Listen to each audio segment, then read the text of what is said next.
tem a genética boa pro esporte, né? Sim. Tu acredita que o fato de tu ter comido uma feijoada e quase desistido e aquilo ter sido o ponto que fez tudo virar, tu acredita que isso é alguma coisa divina, alguma coisa cósmica, ou é um mero acaso que aconteceu? Como é que tu enxerga a tua ascensão no esporte nesse sentido?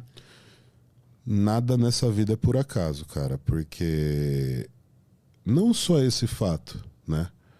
O Renato mesmo é um cara que tem uma história muito forte comigo, porque o Renato ele participou no início da minha carreira. E depois a gente teve um desentendimento muito forte e cada um foi para um lado. E chegou um momento que eu degladiei com ele de frente, dentro da mesma empresa. Então, eu trabalhei para ele. O meu primeiro trabalho dentro do mercado de suplementação foi através da loja dele. E nessa loja nós tivemos esse desentendimento. A partir desse desentendimento, 18 anos atuando dentro do mesmo mercado, porém ele como um distribuidor e eu como atleta, depois ele como diretor de uma empresa onde ele fazia a linha de frente. Eu não era diretor, mas eu sempre fui linha de frente da Max Titanium, que era a concorrente principal da empresa dele. Ele saiu dessa empresa e entrou na Max Titanium. Quando ele entrou na Max Titanium, eu tive que resolver esse problema com ele.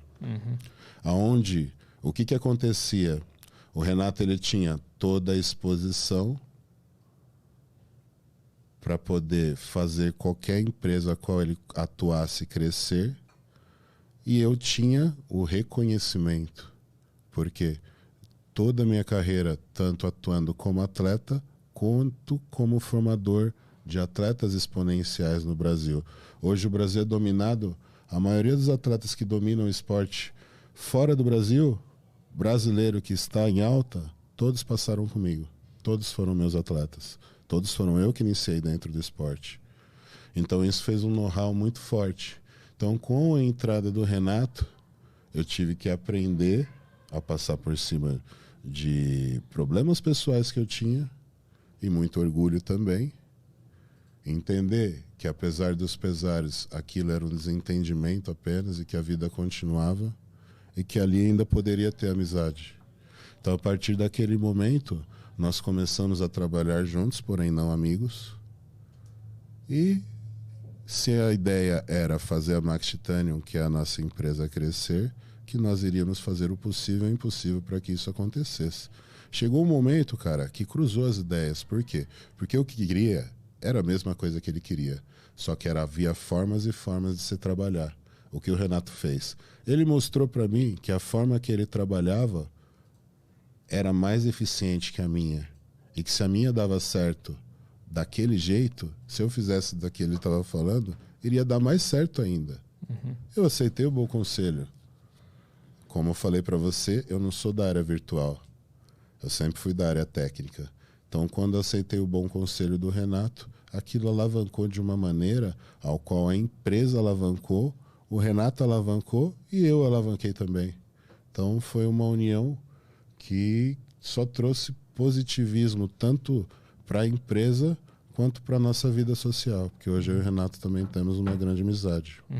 E tu acha que essa junção de vidas, que as duas vidas se confundiram no momento ali, se era um destino vocês se encontrarem e brigarem, esse ponto, tu acha que existe algo fora do que a gente consegue ver aqui? Existe, cara, porque por muitos e muitos anos, como o Renato fazia a linha de frente nessa outra empresa, havia ataques incessantes de estratégia de marketing de uma empresa para outra, mas é óbvio que como existia um lado pessoal ali, aquilo interferia.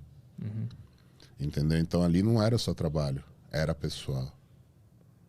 Então esse fato pessoal fazia com que nenhum dos dois eram vistos com bons olhos quando se tratava de uma relação interempresas, ao qual nunca existiu também essa divisão de corporação sempre acontecia nessa época. Hoje não mais, hoje as coisas estão bem mais amenas, mas nessa época, justamente por causa de mim, era uma coisa muito dividida. Max Titanium não se misturava com a outra empresa.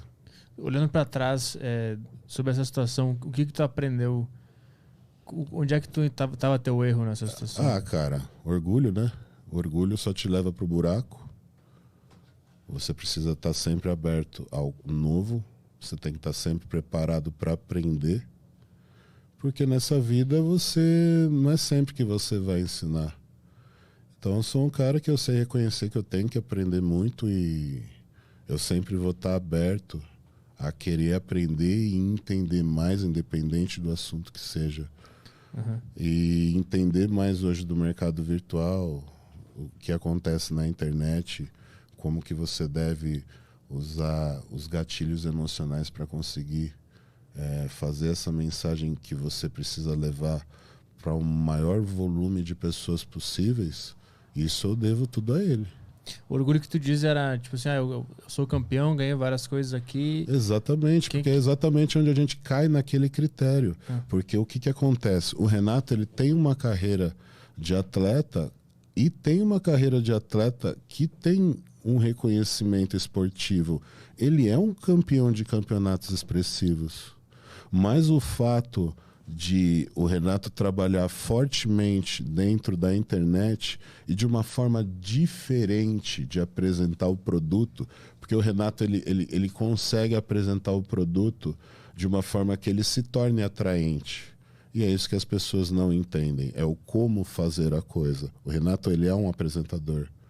Então, quando ele começou a apresentar o produto de uma forma diferente, as pessoas também começaram a enxergar diferente. E como ele apresentou de uma forma diferente e positiva, isso refletiu positivamente.